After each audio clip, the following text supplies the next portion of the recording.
বনি ইসরায়েলের যুগে এক আল্লাহর ওলি, তার পাশে থাকতো এক বেনামাজি। ঘর থেকে বেরোইলে বেনামাজিরে দেখলে বলতো, এই জাহান্নামী। বিকেলবেলায় ঘরে আসার সময়, কিরে জাহান্নামী? আবার দেখা হইলে, এই তুই তো জাহান্নামী। খালি ডাক দিত জাহান্নামী বলে। কিয়ামতের দিন আল্লাহর ওলিরে আল্লাহ ডাকবে। আল্লাহ ডেকে বলবে, এই তুমি যারা জাহান্নামী বলে ডাক দিছো, কে জাহান্নামে যাবে আর কে জান্নাতে যাবে, এই ডিলারশিপ কি আমি দুনিয়ায় তোমারে দিছিলাম? তো তুমি ওরে জাহান্নামী কেন বললা? ও নামাজ পড়ে নাই, ও আমারে ডাকতে পারে নাই, কিন্তু তোর মতো বেয়াদবি করে নাই। চিল্লায় বলেন ঠিক কিনা? আজকে ওরে আমি জান্নাতে দেব, তোরে জাহান্নামে দেব। খবরদার, কাউরে জাহান্নামী বলার আগে 1000 বার ভেবে নেবেন। কে জান্নাতে কে জাহান্নামে কেউ জানে না, একজন ছাড়া, তিনি কে? সবাই যদি জান্নাতে যায়, জান্নাতে তো ঠেলাঠেলি হবে আজকের মতো। ঠেলাঠেলি হবে না? সর্বশেষ জাহান্নামের আগুনে 1000 বছর পুরে যে লোকটা জান্নাতে যাবে, তার জান্নাতের সাইজ হবে এই পৃথিবীর 10 গুণ। জান্নাতের এক একটা যে দরজা হবে, বিশ্বনবী বললেন, মা বাইনা মক্কা তাওয়া হাজার, সৌদির মক্কা শহর থেকে বাহরাইনের 1000 শহর যত লম্বা, জান্নাতের এক একটা দরজা ঠিক তত লম্বা। সেই হিসাবে এক ধাক্কায় কয়েক হাজার কোটি জান্নাতি একবারে ঢুকবে। আমরা আমাদের দরজা দিয়ে, ঘরের দরজা দিয়ে একসাথে কয়জন ঢুকি? বড় জোর 2 জন। তার চেয়েও ধাক্কাধাক্কি করে সর্বোচ্চ জান্নাতের এক একটা দরজা দিয়ে এক ফাউজে একবারে ঢুকতে পারবে কয়েক হাজার কোটি বানি আদম। তো ওই জান্নাত যদি আল্লাহ সবাইরে দেয়, আমার কোনো সমস্যা আছে? এজন্য ইবাদত নিয়ে যেন আমরা কখনো অহংকার না করি, ইলম নিয়ে যেন কখনো অহংকার না করি। আমরা যেন বিনয়ী হই, আমরা যেন নিচু হই। কেউ নিচু হতে চাইলে আল্লাহ তারা টেনে ওঠায়, আর কেউ উপরে উঠতে চাইলে আল্লাহ থাপ্পড় মেরে জমিনে গেড়ে দেয়। চিল্লায় বলেন ঠিক কিনা? সাইয়েদনা আদম আলাইহিস সালাম ভুল করলেন, ক্ষমা চাইলেন, ক্ষমা করে দিল কে? এজন্য আমাদেরও যদি ভুল হয়ে যায়, আমরা আল্লাহর কাছে মাফ চাইব। মাফের দরজা খোলা আছে না নাই?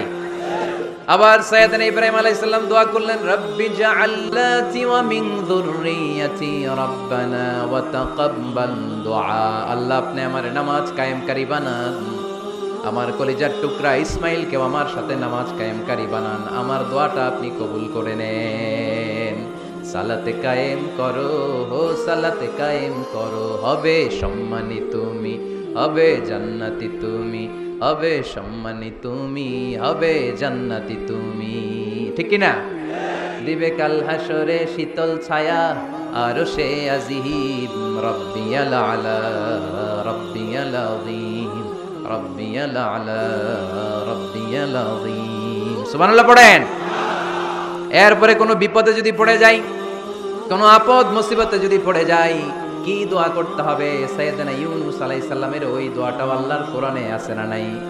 লা ইলাহা ইল্লা আনতা সুবহানাকা ইন্নী কুনতু মিনাজ জালিমিন। সবাই পড়েন, লা ইলাহা ইল্লা আনতা সুবহানাকা ইন্নী কুনতু মিনাজ জালিমিন।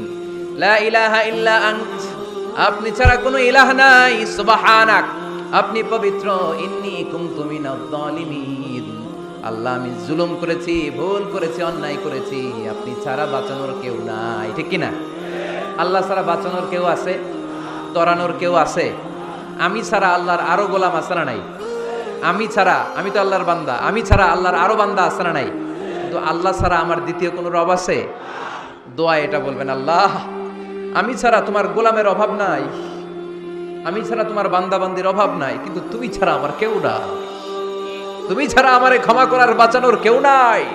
এজন্য বিপদে পড়লেই একটা নাম নিতে হয়, তিনি কে? লা ইলাহা ইল্লা আনতা সুবহানাকা ইন্নী কুনতু মিনাজ জালিমিন। এটা বিপদে পড়ার দোয়া, বিপদে পড়লে এই দোয়া পড়বেন। মুক্ত করবে কে? মাছের পেট থেকে সাইয়েদনা ইউনূস আলাইহিস সালামকে বাঁচালেন কে? আমাদের দেশে এটা শুধু ওই যে বজ্রপাত করলে পড়ে, আসলে শুধু বজ্রপাতের সময়ই না, যে কোনো বিপদ দেখলেই কি পড়বেন? লা ইলাহা ইল্লা আনতা সুবহানাকা ইন্নী কুনতু মিনাজ জালিমিন। 71 সালে পাক হানাদার বাহিনী এদেশের মানুষদের উপর অনেক অত্যাচার করেছিল, বেশি করেছিল আমাদের হিন্দু ভাইদের উপর। মুসলমান হলে ছেড়ে দিত, হিন্দু হইলে গুলি মারত। এক মুসলমানদের রাস্তায় থামাইছে পাক হানাদার বাহিনী, আর জিজ্ঞেস করতো কালেমা বল, কালেমা বলতে পারলে ছেড়ে দিত। মাথার মধ্যে বন্দুক থাকে, একজনের বলে সালে কালেমা বাতা, মুসলিম আর হিন্দু, আমি মুসলমান, সালে কালেমা বাতা, তাহলে কালেমা বল। তো এই বেটায় ভয়ে পড়া আরম্ভ করছে, লা ইলাহা ইল্লা আনতা সুবহানাকা ইন্নী কুনতু মিনাজ জালিমিন। পাকিস্তানি রেগে গিয়ে বলে সালে ইয়ে তো মুসিবত কা কালেমা হ্যায়, এটা তো মুসিবতে পড়লে পড়ে। বাঙালি কয় হাম তো বি মুসিবত মে হ্যাঁ, আমিও তো মুসিবতেই আছি। তুমি বন্দুক ধরে কালেমা জিজ্ঞাসা করো, আমার হুশ আছে? আমি বেহুশ, আমি ডরে কি পড়তেছি আমি নিজেও জানি না। তো এটা হচ্ছে মুসিবত কা কালিমা।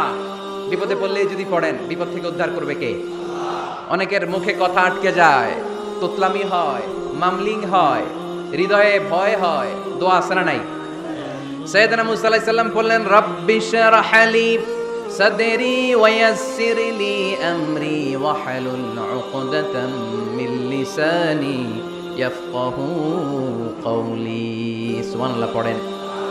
ও আল্লাহ, আমার হৃদয়টারে উন্মুক্ত করে দাও, আমার কার্যক্রম দাওয়াতি কাজগুলোরে তুমি আল্লাহ সহজ করে দাও। কথা বলতে গেলে আমার মুখের মধ্যে কথা আটকে যায়, আমার কথাগুলোরে তুমি স্পষ্ট করে দাও। আওয়াজ করে পড়তে হবে আমিন। এই সুন্দর সুন্দর দোয়াগুলো আমরা আল্লাহর কাছে করব, রাজি আছেন? কোরআন থেকে নেওয়া আরবি দোয়াগুলো অনেক কম্প্রিহেন্সিভ, অনেক সুন্দর। আপনি বাংলায় 1000টা বাক্য বললেও আল্লাহর শিখানো একটা বাক্য দিয়ে যদি দোয়া করেন, এর চেয়ে শ্রেষ্ঠ বাক্য হতে পারে? দেখেন কত কম্প্রিহেন্সিভ। আল্লাহ শিখাই দিলেন, পড়ো রব্বানা আতিনা ফিদ দুনিয়া হাসানা ওয়া ফিল আখিরাতি হাসানা ওয়া কিনা আযাবান নার। আল্লাহ, তুমি এই দুনিয়ার সব কল্যাণ আমারে দাও, আখিরাতের সব কল্যাণ আমারে দাও, আগুনের শাস্তি থেকে আমারে বাঁচিয়ে দাও। পড়েন আমিন। তো আপনি দুনিয়ার সব কল্যাণ নিলেন, আখিরাতেরও নিলেন, গাছেরটাও খাইলেন, তলারটাও কুড়াইলেন, রাখলেন কি? সবই তো চাইছেন। এই দোয়াটার মধ্যে দুনিয়ার কোন দোয়া বাকি আছে? কথা বলেন। রব্বানা আতিনা ফিদ দুনিয়া হাসানা, আল্লাহ দুনিয়ার সব কল্যাণ লাগবে। ওয়া ফিল আখিরাতি হাসানা, আল্লাহ আখিরাতের সব কল্যাণ লাগবে, আগুনের শাস্তি থেকে বাঁচানো লাগবে। তো আপনি বাকি রাখছেন কিছু? এই একটা বাক্যের মতো বাক্য গোটা বিশ্বটারে বিক্রি করলে হবে। এজন্য কোরআনের দোয়াগুলো আমরা বেশি বেশি করবো ইনশাআল্লাহ। পড়েন।